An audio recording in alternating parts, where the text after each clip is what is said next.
Queridos, paz do Senhor Jesus, estamos aqui na graça do Mestre pela misericórdia de Deus. Estamos mais uma vez bendizendo e exaltando o nome do Senhor que vive para todo sempre. Um Deus exaltado, soberano, eterno, Deus sublime, Deus singular. Estamos na lição 10 desse trimestre, uma lição que fala sobre o avivamento na vida pessoal, no primeiro trimestre, hein? Lição para o domingo próximo agora, dia 5. Estamos aqui falando sobre avivamento na vida pessoal, na minha vida, na sua vida, na vida de cada um que crer na pessoa de Jesus. E estamos vivendo e vivenciando isto nos dias de hoje. Sabemos que existem vários professores que têm capacidades intelectuais superior à nossa e estão ensinando-nos no YouTube, nas redes sociais, e você aproveita, faz esse contato com esses vídeos para você aprender mais e mais da palavra de Deus. Sempre tem alguma coisa para aprendermos das coisas de Deus, e são profundas, né? A fonte inesgotável. Estamos aqui sendo o menor da casa, mas estamos com a chamada do Mestre e temos que obedecer.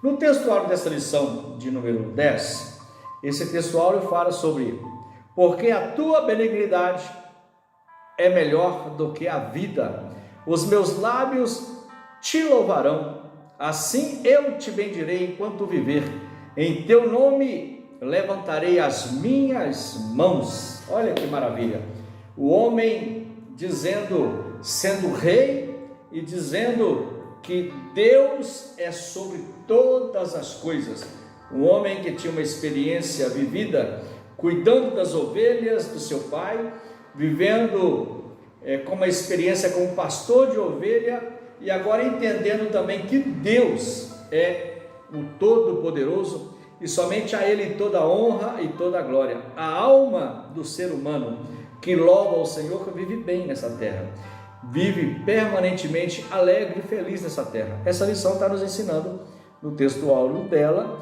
no Salmo 63, e 3 a 4 está dizendo sobre o que é a benignidade do Senhor, melhor de tudo, melhor que toda a vida. Estamos aqui aprendendo, irmãos, pela graça do bom Mestre. E vamos já dar continuidade nessa lição.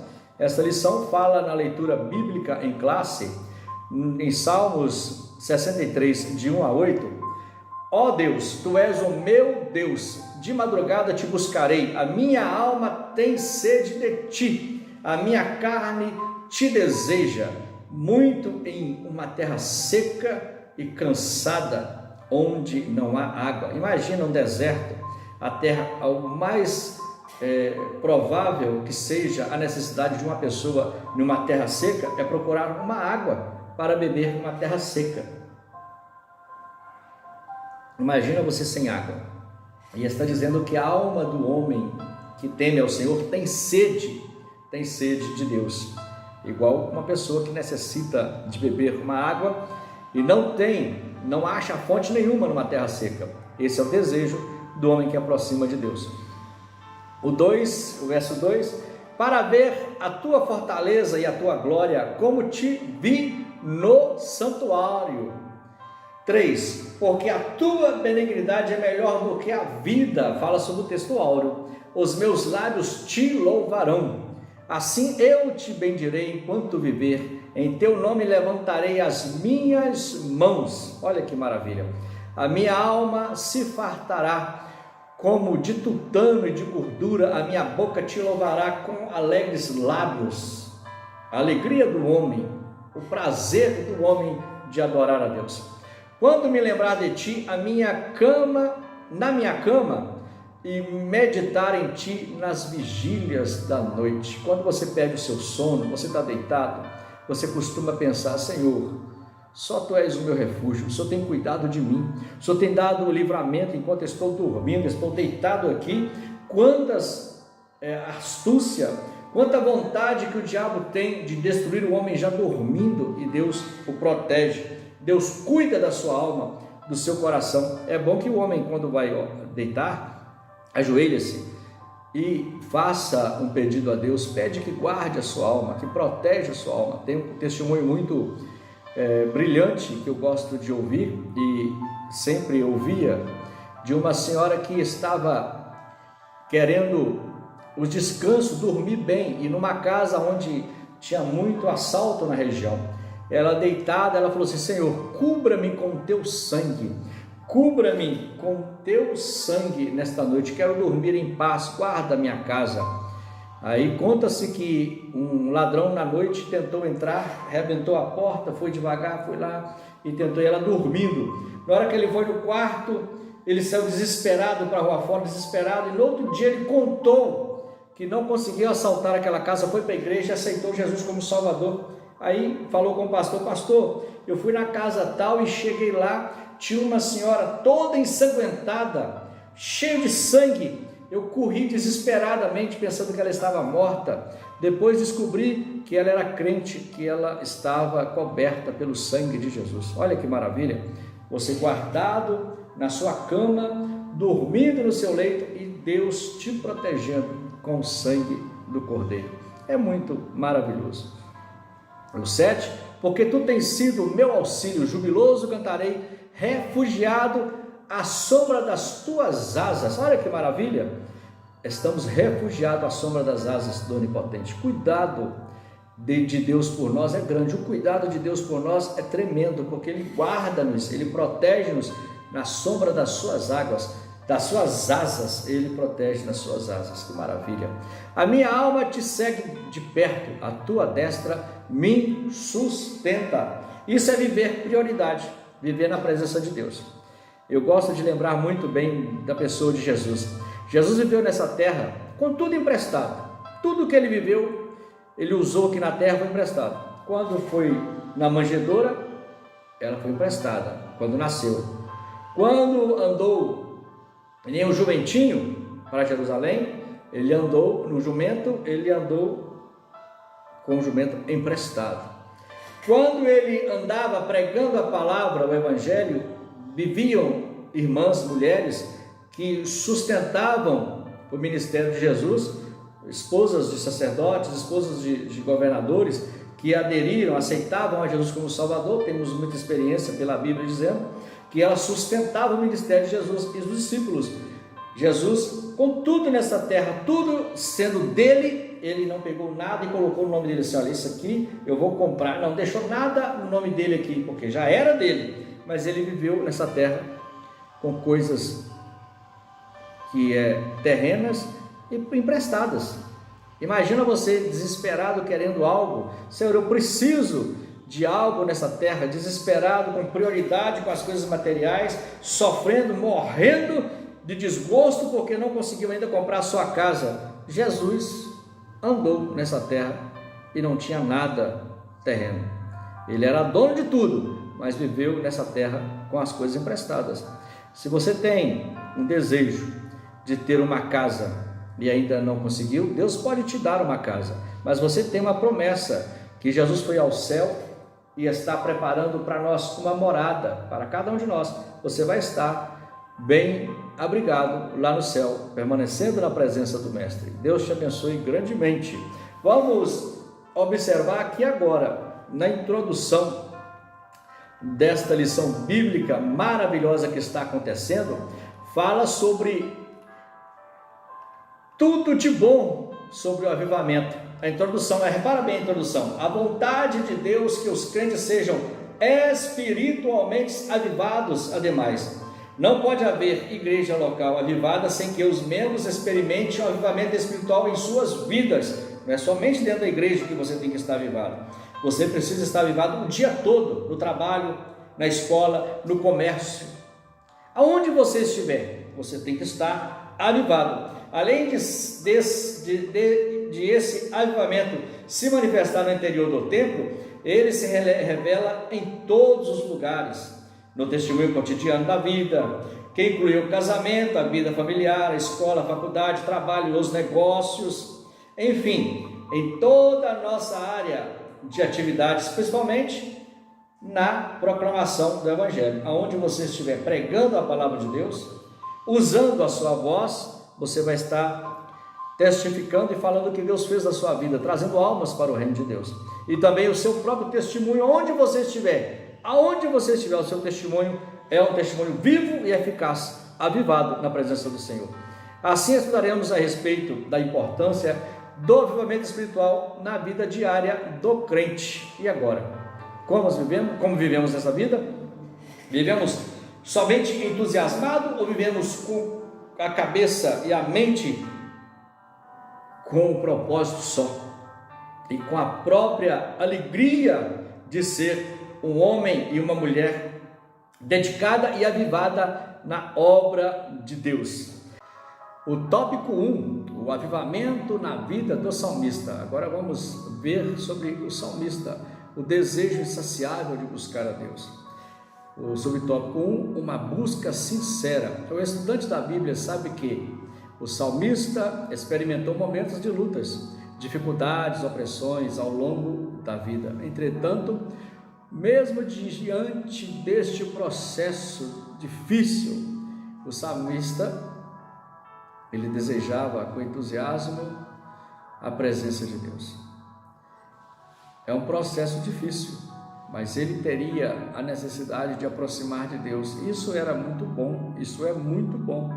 E será muito bom se você se apresentar a Deus e ter no seu coração esse desejo, como o salmista diz: ó Deus, tu és meu Deus, de madrugada te buscarei, a minha alma tem sede de ti, a minha carne te deseja muito. E é como se fosse aquele propósito, o desejo de buscar a Deus, como se tivesse algo que queria buscar, como a água. A água para o ser humano é algo que é necessário, precisa. Sem a água nós não vivemos. Imagina você numa terra seca, necessitando de uma água. O salmista, ele expressou e foi feliz na sua expressão. Ainda que ele vivesse um período de sequidão, a sua carne, a sua alma tinha sede de Deus. E por isso prometia: eu prometo buscá-lo de madrugada, na madrugada, em qualquer hora da madrugada eu preciso buscar ao Senhor. O salmista tinha plena convicção: tu és o meu Deus. O subtópico 2 fala sobre o contemplando e bendizendo ao Senhor. Imagina você contemplar a beleza e a santidade de Deus e bendizer o teu santo nome. O salmista também tinha o anseio em ver a fortaleza e a glória de Deus. Como ele pode contemplar no santuário? Em Salmo 63, 2. Salmo 63, 2 fala sobre esta grandeza de Deus e a fortaleza na vida do salmista. Na nossa vida, ele sempre será bendito. Deus é glorioso. Esse contato glorioso com Deus, da glória, gera na alma do ser humano o reconhecimento da benignidade divina. Por isso os lábios dos salmistas louvarão ao Senhor, e a ele bendirei enquanto eu viver. Salmo 63, 4. Tendo o nome do Senhor erguido em suas mãos. Olha, isso é a grande necessidade de nós entendermos que somente Deus, através do seu santo e maravilhoso nome, pode ser conosco. Não existe outro caminho, não existe outro meio de se envolver. Gostamos de frisar sobre o exemplo da terra. O peixe precisa da água. Deus criou os mares e criou os peixes.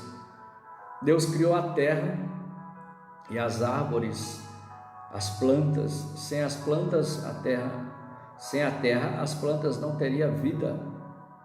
Precisa da terra. E sem a água, os peixes não sobrevivem. Precisa da água. E nós?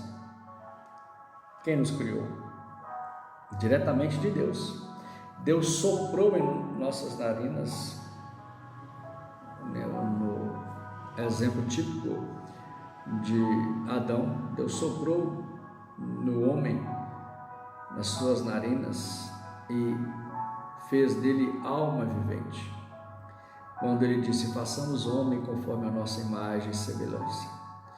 Então nós dependemos unicamente de Deus. Não existe, sempre você pode observar que o ímpio sempre tem um vazio na sua alma. Nós que servimos a Deus, a cada vez que sentimos que estamos nos esvaziando, aproximamos mais e mais de Deus. Estamos vazios, precisamos aproximar de Deus para nos encher. E o ímpio tem essa dificuldade de entender que o vazio que está na sua alma é o vazio que precisa ser preenchido pelo Deus da criação. Isso é muito bom entendermos.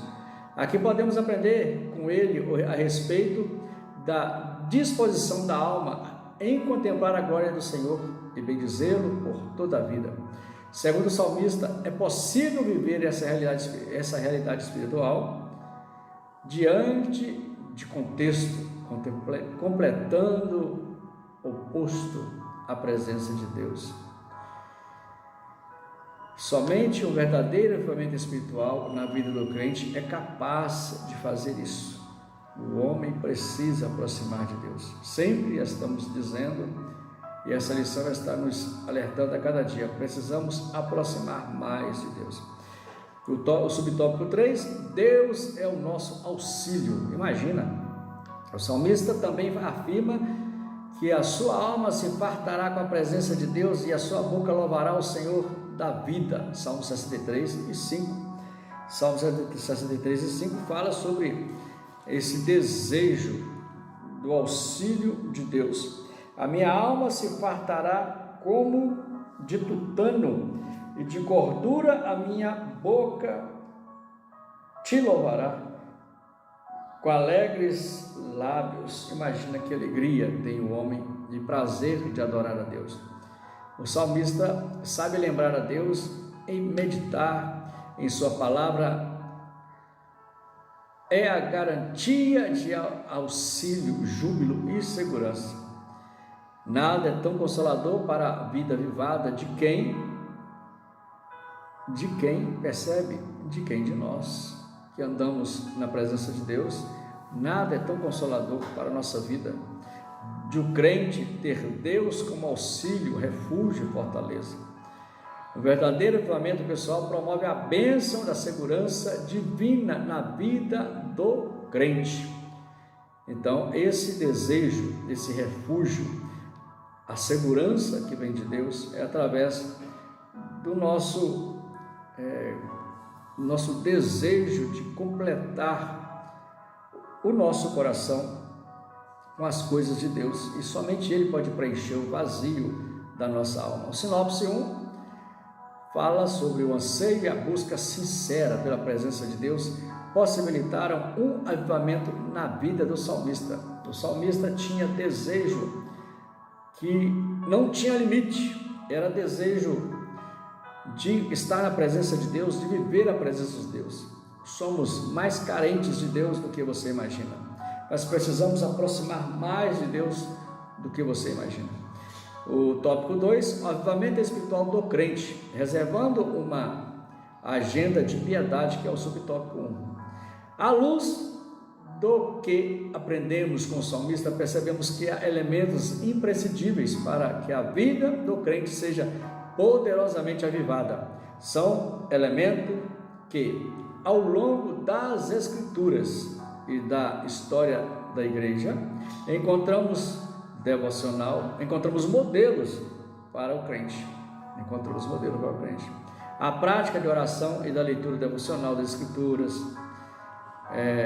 Temos em nossa casa sempre uma oportunidade de fazer a vontade de Deus, fazendo nossos cultos domésticos, chamando nossos filhos, nossos pais, nossos tios, quem estiver próximo, e fazer um trabalho de liturgia, uma adoração a Deus. Eu, quando criança, eu lembro que no lote que a gente vivia, na casa que vivíamos, tinha bastante pessoas no lote, e lá nesse lote, nesse terreno, pegávamos cadeiras de cada um, liberava cadeiras das suas casas e fazíamos cultos. As crianças faziam cultos, As crianças que eram dirigentes do culto, os pais ensinavam os filhos: você que vai dirigir o culto hoje.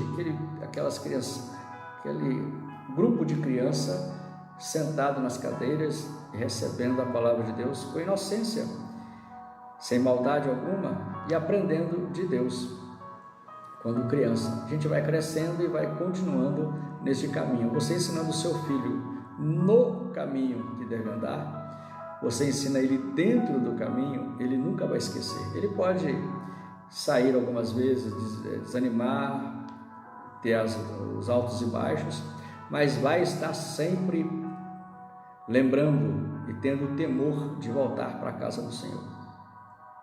Isso é muito precioso. Primeiramente, é importante que o crente reserve um tempo ao longo do dia para desfrutar os períodos especiais que cultive a vida devocional e, consequentemente, estreie comunhão, estreite sua comunhão com Deus.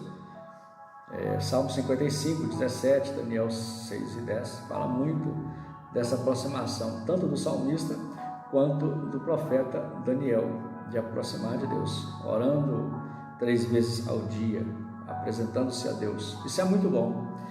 O subtópico 2 fala sobre a prática da oração. A Bíblia relata exemplos de homens que desenvolveram o hábito de oração ao longo do dia. Nós citamos aqui o salmista Davi, tinha costume de orar pelo menos 3 vezes ao dia. Daniel orava 3 vezes ao dia. E Jesus, o nosso maior modelo de oração, orava incessantemente. Ele orava, todo momento você via, ler a história de Jesus sabendo que ele estava orando, ciente que ele estava trabalhando na batalha espiritual aqui na terra. Ele conhecia muito bem a batalha espiritual, por isso ele orava incessantemente. Esse exercício diário de oração é um instrumento maravilhoso para o crente desenvolver uma vida espiritualmente avivada. Na Bíblia, muitos homens e mulheres de Deus venceram grandes batalhas porque tinham a prática da oração. Isso é muito bom. O subtópico 3, a leitura devocional da Bíblia. O crente avivado deve ler e estudar diariamente a Bíblia. Isso é preciso para entender, absorver e viver seus preciosos ensinamentos. Além disso, os dias são maus. Por isso, devemos portar a espada do Espírito. Em Efésios 6, 7 fala sobre esta espada. Aliás, a Bíblia deve ser lida e estudada, levando-se em conta os seguintes aspectos. Vamos ver os aspectos. Ela nos permite meditar nas coisas de Deus. Salmo 119, 97. Ela previne nosso coração, Salmo 119, 11, ela previne o nosso coração. Ela nos consola, Salmo 119, 50. Ela dirige a vida, Salmo 119, 105. E ordena a vida pessoal, Salmo 119, 133. É impressionante o que Deus faz através do seu grande poder e da sua presença na palavra que lemos, a palavra de Deus. Eu gosto muito de frisar que quando você escreve um livro, e chega perto de um amigo e fala para ele assim: olha, estude esse livro, dá uma analisada nesse livro e vê se ele é bom. E daqui 6 meses você volta nesse amigo seu e fala assim: você estudou o livro?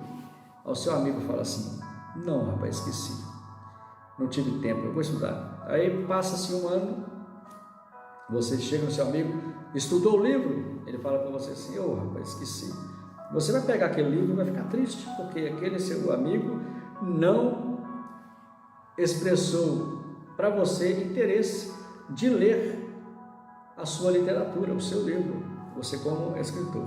Agora imagina o Espírito Santo. O Espírito Santo traz para nós todo dia um exemplo e nos diz para estudarmos a palavra de Deus. Aí você que ainda nunca leu a Bíblia pelo menos uma vez, imagina o que o Espírito Santo pensa, o que Deus pensa de você não ter estudado lido pelo menos uma vez a Bíblia toda. Imagina que situação. E a Bíblia diz que o Espírito Santo é sensível. Para aproximarmos Deus, temos que deixar muita coisa, deixar os desânimos, procurar aproximar mais de Deus, orar constantemente, nos prostrar de joelhos em oração, se pudermos estar. A necessidade de joelho é porque é reverência a Deus. Você nunca vê uma pessoa ajoelhar para outra pedindo alguma coisa, sempre pede sentado, em pé ou deitado, mas para Deus temos que ter reverência. Quando aproximavam-se dos anjos, alguns dos homens de fé, na Bíblia, eles ajoelhavam os anjos, não ajoelha para mim não é eu que sou Deus, Ele é o Todo-Poderoso. A mesma coisa temos que fazer, temos que apresentar a Deus o nosso coração, a nossa alma. O sinopse 2, as disciplinas espirituais cristãs são características de um genuíno avivamento. Disciplina, repara bem, temos que ser disciplinados para sermos cheios do Espírito Santo. O subtópico 3, para encerrar, a vida pessoal e familiar do crente avivado. Agora vamos falar conosco, né? A vida pessoal. Avivamento espiritual também traz consequência para a vida pessoal. Não por acaso, a palavra de Deus alerta para ter cuidado consigo mesmo, da doutrina e perseverança a respeito do que se tem aprendido. 1 Timóteo 4,16 fala, em suma, claramente há uma direção da palavra de Deus para desenvolver aspectos relevantes em nossa vida pessoal. Integridade, em Mateus 5,37, Tiago 2,12. Prudência no falar e no agir, Provérbios 25,11. Eclesiastes 3,7. Cuidado na saúde física e emocional, 3 João 1:2. Temos que ter na presença de Deus nossa integridade, nossa prudência em falar com as pessoas e saber o que estamos falando. Temos que ter sabedoria, pensar muito antes de agir. Você não pode precipitar. Muitas vezes se conta em psicologia que para responder qualquer situação você conta até 10. Você contando até 10, você não faz nada precipitadamente. Você respira fundo e oxigena a mente, o cérebro, e você fica mais tranquilo para responder qualquer questão. Uma agressividade, até em palavras que pessoas passam para você, se você respirar e contar até 10, você vai ter um bom resultado nesta reação, tá bom?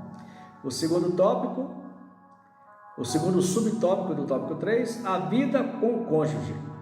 Uma vida matrimonial pode e deve ser vida no Espírito de Deus. Uma vida avivada no Espírito tem como consequências básicas amor.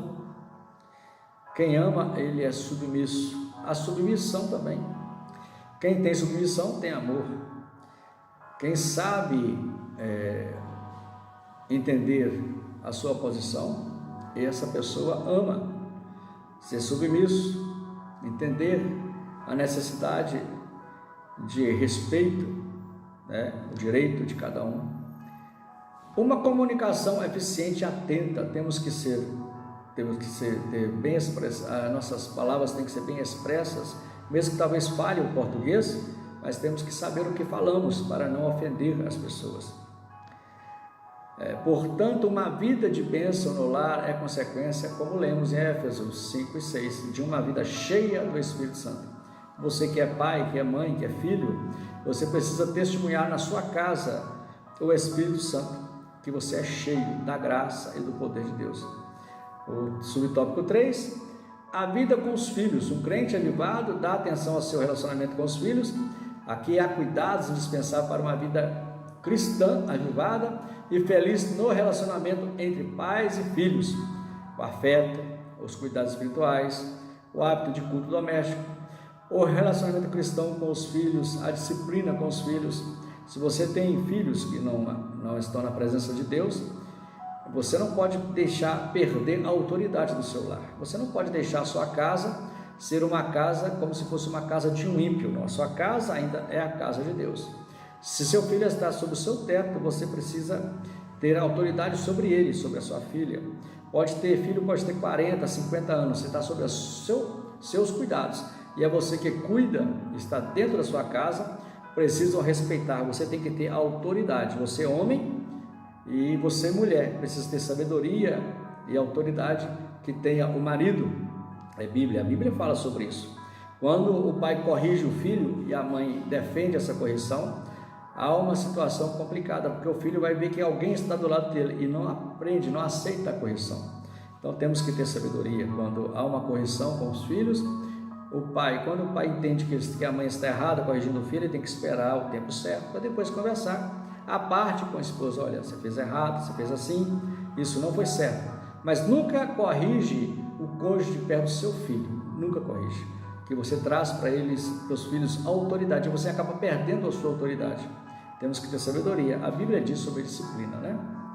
Subtópico 4, para encerrar, os efeitos do avivamento na vida pessoal. O crente avivado é alegre. Imagina que o crente avivado e alegre, a alegria do Senhor produz fortalecimento espiritual no interior do crente fiel, em todas as situações da vida. E por isso ele é forte, semelhante a Sadraque, Mesaque, Abednego e a Daniel. O crente avivado não teme a morte. E finalmente o crente avivado é santo, uma condição indispensável para ver Deus, pois sem a santidade ninguém verá o Senhor. Muito lindo essa expressão. O subtópico 3, a sinopse do subtópico 3, a sinopse 3, fala sobre o caráter e o testemunho exemplar são frutos de uma vida cristã avivada. E todos que observam você sabem que você é um homem sábio, temente a Deus, e somente até o seu testemunho testifica e traz para eles desejo de aproximar de Deus como você está. Nos Salmos, a conclusão, nos Salmos podemos ver como Davi demonstrou uma realidade de forma bem expressiva de um avivamento espiritual diante de Deus. Assim, todo crente pode ter uma vida pessoal avivada, desde que todos os momentos e lugares estejam em comunhão estreita com o Senhor. Aonde você estiver, em qualquer lugar que você esteja, se você estiver viajando, se você estiver fora do seu recinto, a sua família, fora dos seus parentes, longe da sua igreja, você precisa ter um bom testemunho para que as pessoas que estiverem e observam e veem que há uma diferença entre você e entre ele. Existem muitas pessoas que trabalham em algumas empresas que depois de 1 ano, 2 anos, 3 anos, que eles descobrem que a pessoa é crente. E aí a pessoa começa, agora que você sabe que eu sou crente, porque você não faz as coisas.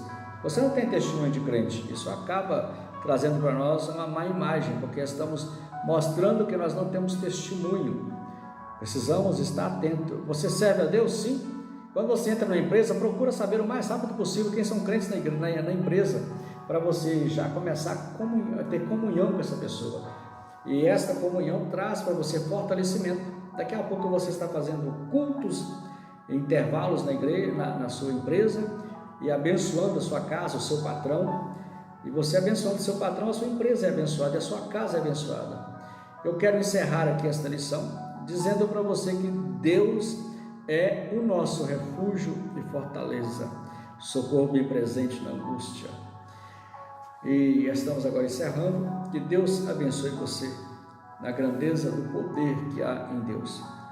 E compartilhe esse vídeo, indique alguém, curte esse vídeo, traz para nós pessoas que participam conosco desse trabalho, que é um trabalho para a salvação de almas e aprendizado para o discipulado de todos. Deus abençoe vocês, um grande abraço, a paz do Senhor Jesus.